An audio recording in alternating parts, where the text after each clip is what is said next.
Good morning, everybody. Good morning, sir. Thank you.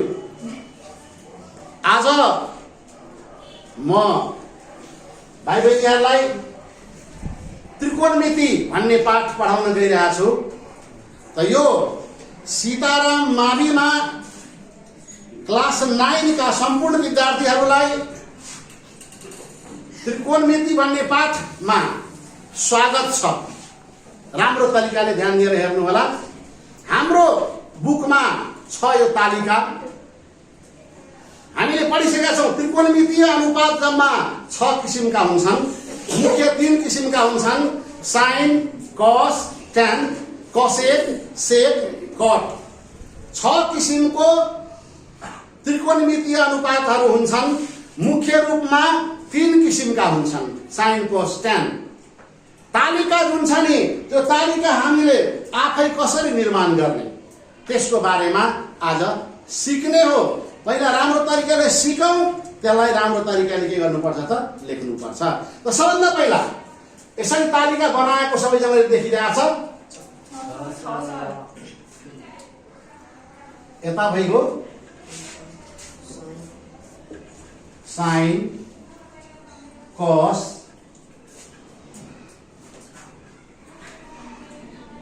tan। यो भइगयो 0 degree, 30 degree, 45 degree, 60 degree, 90 degree. हामीले कसरी can't गर्नुपर्छ, कसरी सिक्नुपर्छ त्यो कुरा बुझौँ। सोध्ने कसरी हो, साइन 0 डिग्री को मान कति हुन्छ त्यो यहाँ हेर्ने हो। साइन 30 को मान कति हुन्छ त्यो यहाँ हेर्ने हो। साइन 45 को मान कति हुन्छ त्यो यहाँ हेर्ने हो। अहिले त खाली छ नि,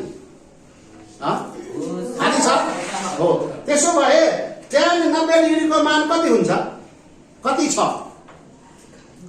खाली छ, केही पनि छैन, 0 छ हैन। यो तालिका बनाउन चाहिँ बाँकी छ। यतापट्टि हाम्रो चाहिँ डिग्री हो, यतापट्टि के हो त त्रिकोणमितीय अनुपात।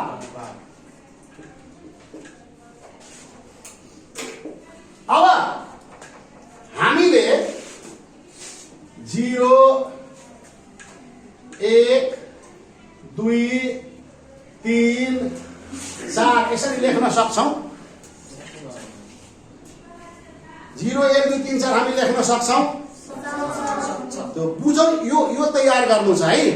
त्यसको लागि सबभन्दा पहिला 0, 1, 2, 3, 4 लेख्ने। त्यसपछि 4 लिएर सबैमा भाग गर्ने।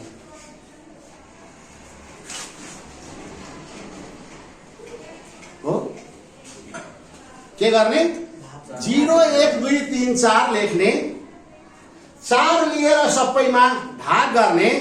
यो तालिका तिमीहरूले प्रत्येकले कम्तीमा 5 चोटी बनाएको हुनुपर्छ। घर गएर म कसरी बनाइरहेको छु त्यही तरिकाले कम्तीमा 5 चोटी बनाउनु पर्छ।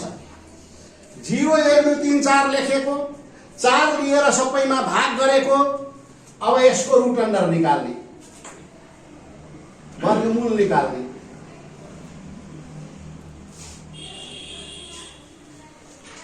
अब हेरौं यसलाई काट्दा के हुन्छ। 4, 4 काट्दा कति बस्यो, 4, 4 काट्दा 1। 1 को वर्गमूल कति हुन्छ, 1। 2 एकाले 2, 2 दुना 4। 1 को वर्गमूल कति हुन्छ, 1। रुट 2 को वर्गमूल कति हुन्छ, 2 नै हुन्छ हैन। वर्गमूल कस कसको हुन्छ, 4 को, 9 को, 16 को, 25 को, 36 को, यिनीहरूको चाहिँ स्क्वायर रुट हुन्छ। बादबाकी 2, 3, 5 यिनीहरूको हुँदैन। यसको हुन्छ, 3 को हुन्छ, हुँदैन। 4 को हुन्छ, 1 को हुन्छ, 1 को भइहाल्छ। 4 को कति हुन्छ, 2। 0 मा 4 ले भाग गर्दा कति हुन्छ, 0 नै हुन्छ। 0 मा 4 ले भाग गर्दा 0। 0 को रुट कति, 0 बुझ्या छ। म जसरी यो तालिका बनाइरहेको छु त्यसरी घरमा गएर 5 चोटि यदि तिमीहरूले बनाइहाल्ने हो भने यहाँ सेट भइहाल्छ। यो घोक्नै पर्दैन, कण्ठ गर्नै पर्दैन, किताब पल्टाएर हेर्नै पर्दैन, अरूलाई सोध्नै पर्दैन। प्रभुजी बुझेन? एकदम क्लियर कुरा हो यो सिक्ने प्रयास गर्नुपर्छ। अब हेरौँ यो मान निकालेको बुझ्यो के गरे? सबभन्दा पहिला 1 0 1 2 3 4 लेखेको, 4 लिएर भाग गरेको, त्यसलाई स्क्वायर रुट निकालेको, 4 मा 4 ले भाग गर्दा 1 को रुट 1, 3 को रुट 3 नै हो, 4 को रुट 2, 1 को रुट 1 बाहिरै हुन्छ, 2 को रुट 2, 1 को रुट 1, 4 को रुट 2, यो 0। यो बुझ्या हो? हो। यसरी प्राप्त भएको मान हुन्छ साइनको मान। आफ्नो आफ्नो सामिनामा लेख्दिनु। 0 1/2 1/√2 3/2 ठ्याक्कै मैले सामुन्ने लेखेको छ कि छैन? साइन 0 डिग्रीको मान कति? 0। साइन 30 डिग्रीको मान कति? 1/2। साइन 45 डिग्रीको मान कति? 1/2। साइन 60 डिग्रीको मान कति? 3/2। साइन 90 डिग्रीको मान कति? 1। बुझ्नुपर्छ, तयारी गर्नुपर्छ। 5 चोटि तालिका बनाउने हो भने पुरै क्लियर हुन्छ। अब यता हेरौँ, कौसमा कहाँदेखि लेख्ने? कौसको मान के हुन्छ? उताबाट समात्दै यता लेख्नु, पछाडिबाट 1 लाई समात्यो यहाँ, 1 पछाडि यो हो, यसलाई समात्यो यता लेख्नु, यो हो, यसलाई समात्यो यता लेख्नु, यो हो 1/2, यो हो। कुरा बुझ्यो? साइनको मान यही मान भइहाल्छ। उल्टोपट्टिबाट सबै लेख्दै जाने हो भने, साइनको उल्टोपट्टिबाट लेख्ने हो भने कसको मान हो त? कस। अब हामीले पढेका छौँ tan थीटा बराबर sin थीटा का मुनि cos थीटा। साइनमा कसले भाग गर्दा प्राप्त के हुन्छ त? tan। साइनमा कसले भाग गर्ने, यसमा यसले भाग गर्ने।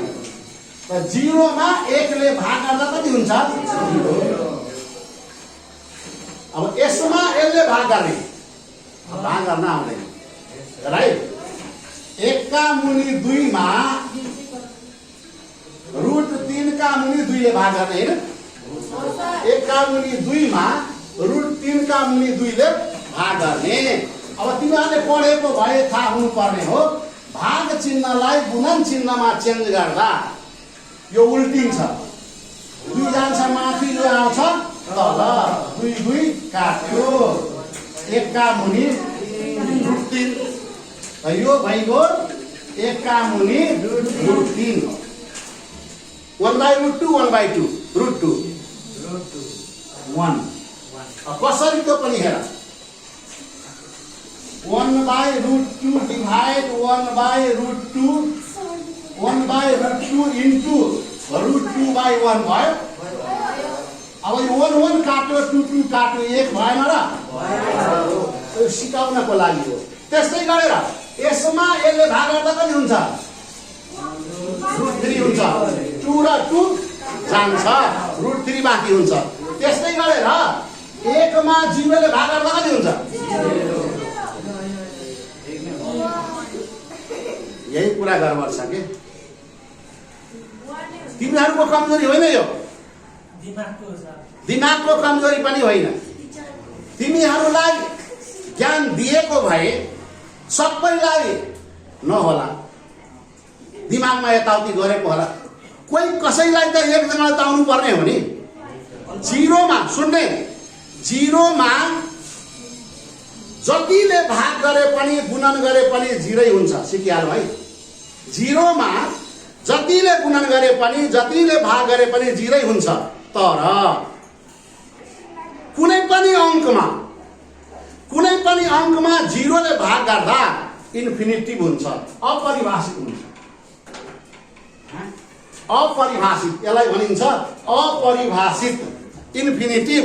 र यसको पनि म प्रमाणित गर्छु, मलाई थाहा छ त्यो कुरा। 1 मा 0 ले भाग गर्दा कसरी इन्फिनिटिभ हुन्छ, कसरी अपरिभाषित हुन्छ त्यसको बारेमा पनि अर्को क्लासमा चाहिँ हुन्छ। आजको क्लासमा मैले यही सिकाउने मेन उद्देश्य राखेको। कुरो बुझ्यो? सबभन्दा पहिला के गर्ने हो? सबभन्दा पहिला के गर्ने हो? 0 1 2 3 4 लेख्ने। दोस्रो नम्बरमा के गर्ने? 4 ले सबैमा भाग गर्ने। तेस्रो नम्बरमा के गर्ने? रुट निकाल्ने। त्यो मान कसको मान हुन्छ? साइनको मान हुन्छ। साइनको मान कसको मान कसरी निकाल्ने? उल्टोबाट लेख्ने। टेनको मान कसरी निकाल्ने? साइनको मानमा कसको मानले भाग गर्दाखेरि टेनको मान निकाल्न सकिन्छ। ठिक छ। अब यसलाई राम्रो तरिकाले सार्नु।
बुझाएछ? कति बुझाएको तिमीले त कन्ट्री गरिसक्यो। सबै गर है त्यहाँ अरू साइडमा पनि गरेको थाहा हुन्छ, किनभने घरमा गएर गर्नुपर्छ, भोग्ने काम होइन। बुझ्यो? कतिको बुझ्यो?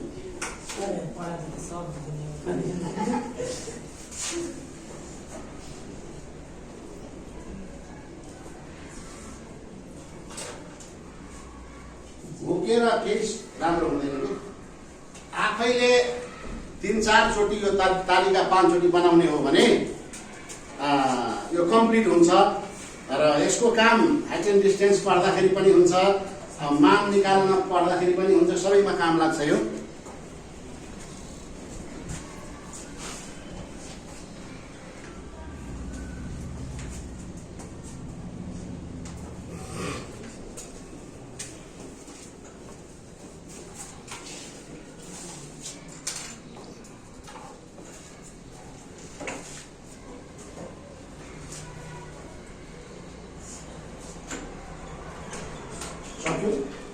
सक्यो सर। अल्छी हेर्नु हामीले बनाउँदाखेरि त्यहाँ लाइन कोर्नु पर्दैन, लाइन कोर्नु पर्छ। हतार किन गर्ने? थोरै पर्ने तर क्लियर रूपले पर्ने, नबिर्सिने गरी पर्ने। किनभने यो त अब जसलाई यो मान कन्ट छ नि, जसलाई यो मान तयार छ, अर्को अभ्यास जुन पढाइ हुन्छ नि तिनीहरूको त्यसैको आधारमा हो।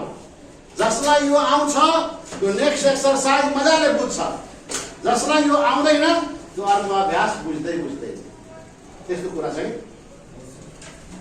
बुझ्यो तिमीले? कतिको बुझ्यो?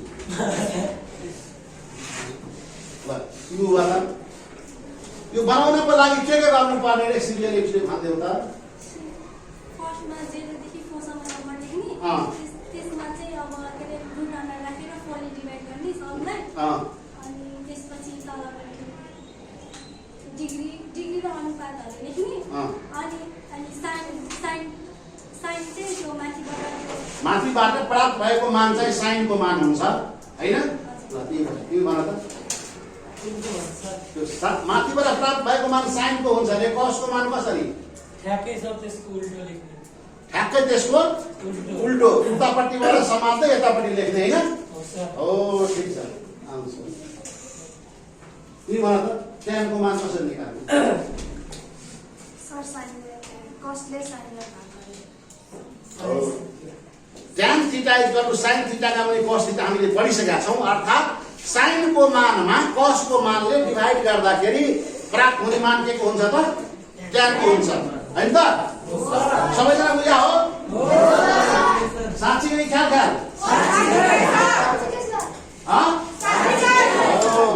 त्यसो भए आजको क्लास चाहिँ यही समाप्त हुन्छ।